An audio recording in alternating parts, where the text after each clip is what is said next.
All right, welcome. This is Time Out with Raw Talent, Episode 3. This is our impressions of the first Gears of War 3 LAN event at NJHALO King of the Couch this past weekend, October 8th, 2011. Joining us is all of Raw Talent, I'm happy to say. NJ Cubano, ZeroXL, and Kirill's are all on the mic. What's up, What's everybody? up, guys? How's it going? How's it going? Sorry. Yeah, so we're excited. This is the first episode that we're doing with all four members. Actually, because the last episode we didn't have a fourth. So officially welcome Kirill to the team as he proved himself quite worthy this past weekend. But we'll get into that later. So just to begin, our experience, this is probably Raw Talent's 11th or 12th NJHALO showing. We played in about 10 events. I was looking back at our list of accomplishments from Gears 2. I think we hit about 10 events, guys, back in. But initially meeting up, as tradition with the NJHALOs, are usually located central to North Jersey. So we usually meet up at Gabe's house. So I drove up from Philly, and my trip was pretty boring, about an hour and a half. Crashed there Friday night. We usually get our LAN practice in, and we got to actually stream that a little bit, which was kind of cool. Thanks to everybody who watched. But so, Brian, you're living in New York, right? So what was your voyage like? It's my first time taking it. You go there, please see. Hold on a second. Since a sign. Is he lagging for anybody else? He's lagging for me really bad. Why are you lagging right now? I don't know. Are you fucking kidding me? God damn it. My voices aren't lagging for me. I don't know. Well, no shit. Oh, my voice isn't lagging for me, guys. Well, guys, No, I'm lagging. I don't sound like I'm lagging You right guys now. aren't lagging for me. Oh, okay. Well, that's okay. I mean, we're used to you lagging online. It's nothing different. How about now? Let's try it again. La. So I'm pretty Okay. sure what Curls It's was still saying lagging. was he was traveling from New York, from the Bronx, and I don't think you missed your train, but I mean, we're impressed. We were skeptical with your situation if you get out there, and you definitely proved. When I saw you in the flesh is when I believed it. I know you. Dan probably hyped you up to send me a text message that you weren't going to make it because you know how anal I get about like everybody being there on time. Pretty anal when it comes to my team and just making sure everybody's doing their thing. So, but Krills is like, he said I got lost. Yeah, okay. How old are you?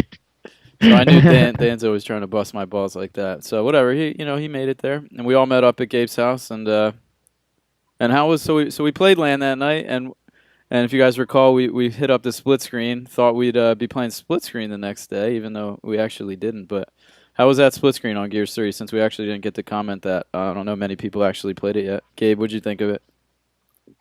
Well, as always, split screen is always not the best thing to do, and it's not very, very fun.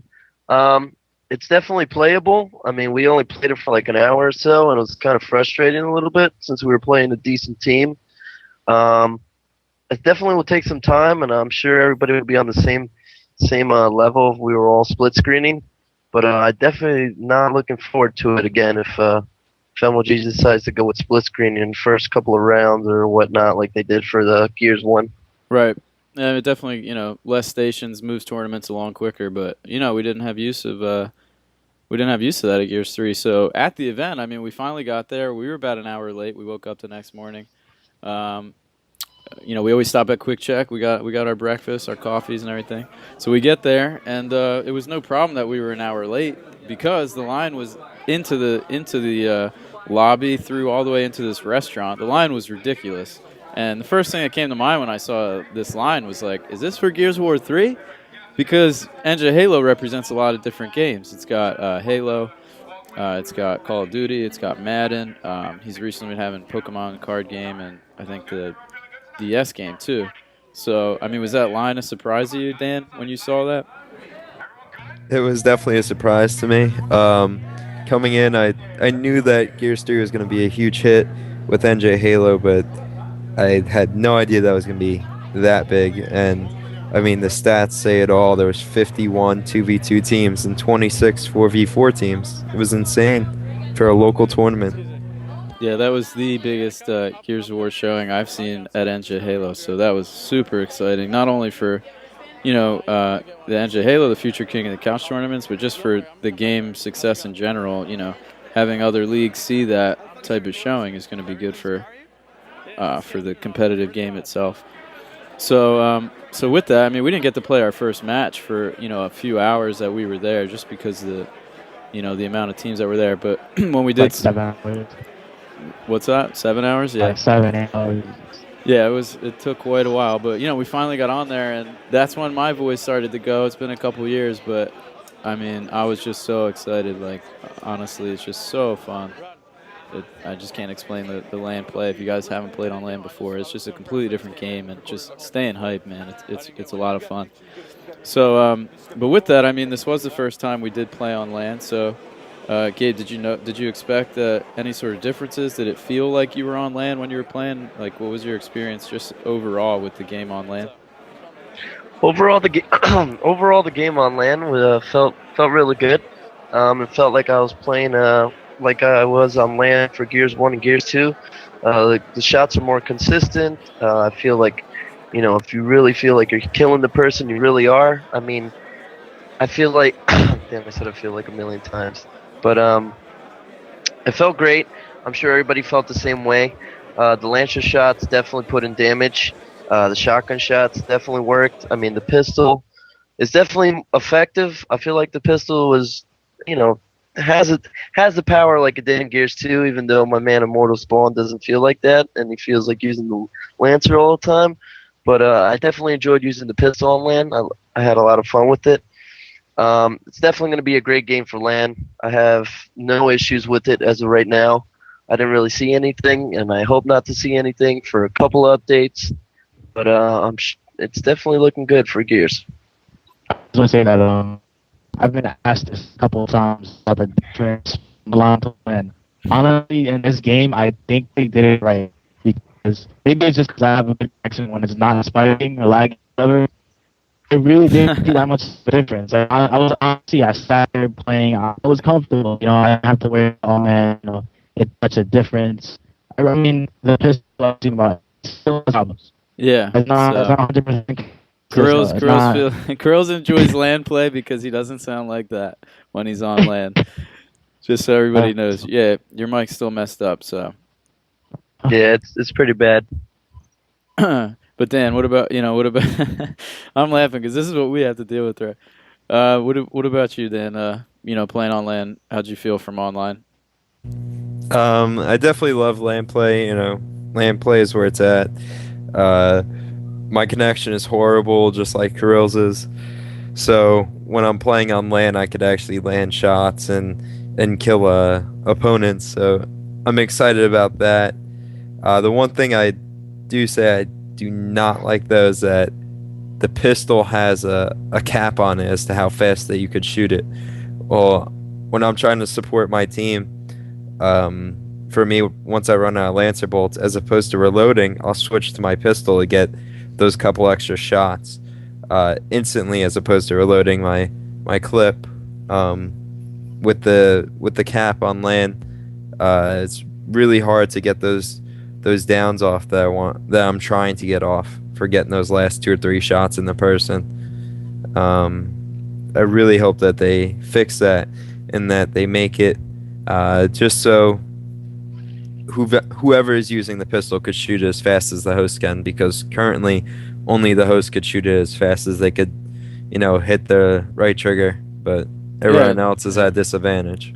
It's very inconsistent. I mean, when the pistol's working, it feels great, but I mean, the damage of the active reloaded Lancer right now is so powerful that, I mean, I know Gabe was mentioning that I don't really get to the pistol that much, because the active reload Lancer is like the most damaging thing in the game. It's absolutely insane. So, but if the pistol's working, and you drop your Lancer for a power weapon in most cases, so in that case you need to support your teammate. You don't have a ranged weapon to support with. The pistol needs to be on point, and it's very inconsistent on LAN. So that's my biggest complaint.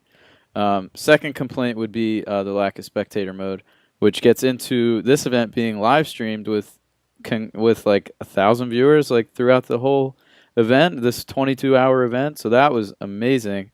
That was really, really exciting. I love that actually happened. So we'll get to the thank yous with that at the end. But so the lack of spectator mode, involves killing someone in the spawn, and then there's just this this this level that cheating can be abused because people can leave the spawn early, people can get active reloads, stuff like that. It's really annoying. So hope the programmers over at Epic can throw a spectator mode in the game. That way we can actually cast TDM and King of the Hill, because we can't be doing that with the current setup either. So that's very frustrating.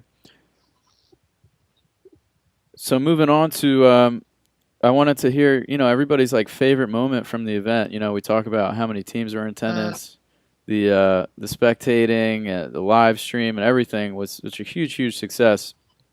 But I guess just favorite moment, favorite moment, whether it had been from when we were playing or just, at the tournament, just viewing or just socializing or whatever. And if we want to just get Kirill's point of view out of the way, go ahead, Brian. What do you got? Honestly, my favorite moment was when we were playing, because out there, we don't really practice. Whenever we mean, that's the only time we're practicing, really. And then maybe 2 hours a night, because my connection message, pretty much the whole team has issues with their connection. And we've had maybe one solid night of practice. So it really, I'm glad to see how we came together and just managed to do so well. We had no practice. We actually picked up strats as we were playing. So I'm just really proud of that. Yeah, so due to our practice schedule with everyone on the team's priorities, and also internet connections being an issue, we honestly hadn't had like the legitimate confidence of practice going into this event. So I'm not sure how individually we were all feeling about a confidence level, ending up taking the whole thing, which I was so psyched about. I mean, personally, when we were interacting with each other, we were confident. We were like, we're going to do this. We're going to do the whole thing. But honestly, we had not prepared ourselves as enough that we had thought. So fortunately, we were coming up with strats like on the fly and just really adapting to LAN play, and it was very exciting once we started going at it. So Dan, what was your favorite moment? There were so many great moments throughout the tournament. It's hard for me to, for a definite say what my favorite moment of the tournament was. I enjoyed meeting all the new people. I'm sure we'll give some shout outs to them later on in the cast. Favorite gameplay moment was definitely when we were playing in the finals versus the Bronx, and I had a 2v1 at back checkout when I had, believe it was Gabe was down on the floor, and I had pushed back checkout, and I had downs one, and then as I was full red, chunked praised, and got up and screamed, and Charlie, who was commentating, got up and screamed, and it was just an exciting moment. Zero XL, that is the name of the game. Zero XL doing everything for his team right now. Yeah, everybody definitely shined, and I mean, we actually only had 3 matches streamed, but we played like maybe 6 or 7. I don't know. We played a ton of games, so there were moments that not everybody got to watch that were actually really exciting. I think my favorite like gameplay moment, Gabe, I think was like the first match. We had a 2v4, and we were already down around on hotel, and we ended up putting the trading mechanism to work. I don't know what that noise is. Sounds very strange. But you traded me your boom shot, and they were unsuspecting. I had Zero XL, show me his camera and let me see where these guys were. Ended up clutching the round 2v4 with the rockets and everything. That was really exciting. I lost my voice in that game, so I was super pumped. I think outside the game, my favorite moment was probably like the motivational text I was receiving from some people. Hassan was hitting me up, just like the love from everybody that's been watching us play. Through the streams, through the Twitter, my Twitter was blowing up, and it just hasn't. This is the first time where we're really interacting with the community a lot more at these tournaments, and it's just like a taste of what's to come, really. And it was just so motivating, and it just felt so good to have the support from everybody. So I just want to thank everyone. When we won that event, like my phone blew up, and I was just like, you couldn't wipe the smile off my face. It was really rewarding. So thank you. So moving on to Cubano's favorite moments from NJHALO. All right, my favorite moments from NJHALO. All right, since I first stepped into the door, I saw a lot of faces that I haven't seen in a while, like